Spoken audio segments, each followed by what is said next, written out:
네, 윤석열 전 대통령이 오늘 두 번째 특검 조사를 받고 있습니다. 조사가 중단됐던 1차 조사와는 다르게 오늘은 중단되는 상황 없이 진행되고 있는데요. 서울고검 연결해서 자세한 내용 알아보겠습니다. 팽재용 기자 전해주시죠.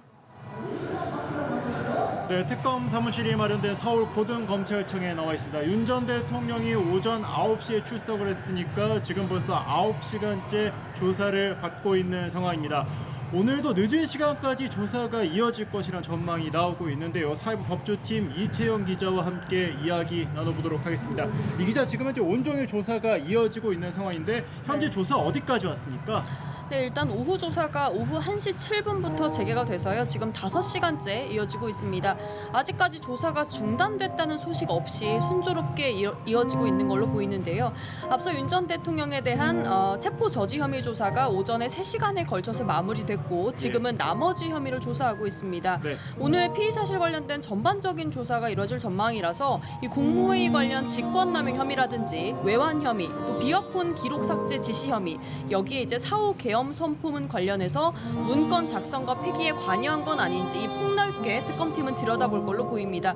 오전과 마찬가지로 이제 박억수 장우성 특별검사부와 조재철 김정국 부산검사가 참석했고 혐의에 따라서 조사자는 이제 바뀔 수가 있고요. 오늘 윤 전 대통령과 함께 왔던 이 4명의 변호인 송진호, 최명성, 김홍일, 배보은 변호사는 이제 혐의별로 교체되면서 특검 논리를 방어하고 있는 걸로 보입니다. 네, 지난 1차 조사 때를 보면은 오전 조사는 이제 무난하게 진행이 됐지만 오후 조사 때 충돌한 적이 있지 않습니까? 하지만 오늘은 충돌 없이 조사가 진행되고 있는 것 같습니다. 아무래도 특검이 좀 전략을 바꾼 게 영향을 준 것이 아닌가 싶은데 오늘 특검에 변화가 있다면 어떤 게 있는지 설명해 주시죠. 네, 맞습니다. 일주일 전 1차 조사 당시 윤 대통령 측에서 이 박창원 총경이 특검 조사 주체로 나선 것에 대해서 불법 체포를 지휘했던 인물이다라면서 반발을 했고 조사가 중단됐던 적이 있습니다.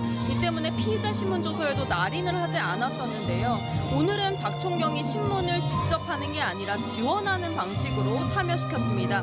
그 대신 이제 김정국, 조재철 부장검사가 직접 신문을 했는데요. 그러니까 오늘 특검이 경찰이 원칙대로 조사한다는 이 계획을 좀 일부 변경해서 박 총경을 지원 방식으로 참여를 시킨 겁니다. 그러니까 뭐 조사량이 많은 점이나 신속한 조사 또 수사 효율성 차원에서 지원만 맡긴 겁니다. 때문에 비교적 순조롭게 진행됐다 이렇게 볼 수 있습니다. 네, 아무래도 지난 1차 조사 때 윤 전 대통령이 조사를 받는 시간, 그러니까 고검 청사에 머무는 시간은 많았지만 정작 조사를 정확하게 받는 시간은 좀 적지 않았습니까? 따라서 특검은 이렇게 시간 관리의 효율성을 좀 따져본 것이 아닌가라는 해석이 나오고 있습니다. 조사에 집중하겠다는 의지를 좀 더 보인 것으로 해석이 되는데요. 자, 그렇다면 오늘 오후에는 어떤 혐의들을 짚어볼지 이 부분도 좀 설명해 주시죠.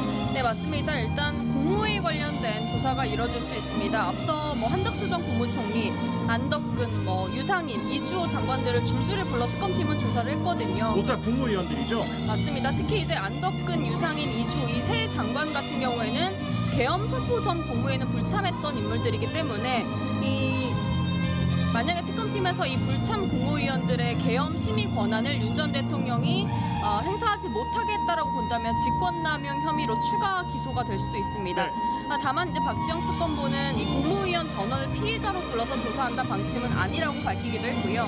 이외에도 외환 혐의 관련해서도 지금 이번 특검에서 핵심적으로 규명해야 될 수사의 축이기도 한데 윤 전 대통령이 이제 계엄 요건, 그러니까 계엄의 빌미를 만들기 위해서 북한에 무인기를 보내 도발을 유도한 게 아니냐 이런 의혹을 들여다보고 있는데 앞서 국방과학연구소 관계자를 참고인 신분으로 조사를 했고 이 밖에도 이제 군 관계자들을 상당수 불러서 조사를 했다고 밝혔거든요.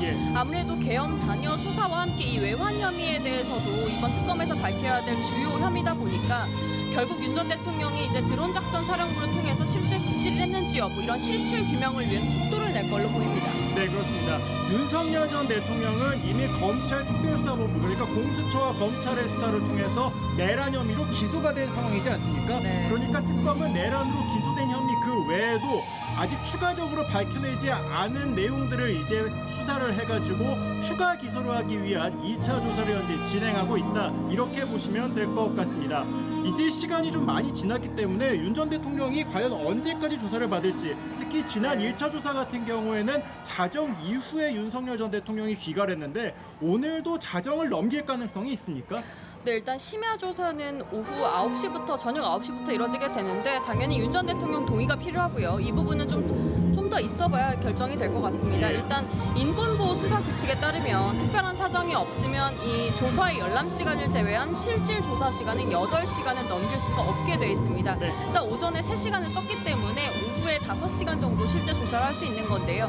다만 피의자 신문 조사 열람에만 지난 1차 조사 당시에 3시간 정도가 걸렸기 때문에 이번에도 그 정도 시간을 감안한다면 윤 전 대통령 밤 늦게 이곳 고검청사를 떠날 것으로 보입니다. 오늘 다 만약에 조사를 마치지 못하면 추가 조사가 이뤄질 수 있고요. 네. 다음 스텝에 대해서 이제 특검 측은 관련 한 단계로서는 말하기 어려울 것 같다 이렇게 답하기도 했습니다. 네, 그러니까 이제 남은 조사의 시간 동안 조사가 얼마나 더 진행되는지, 그리고 조사 이후에는 특검이 어떤 선택을 취할지도 계속 지켜봐야 될 것 같은 내용입니다.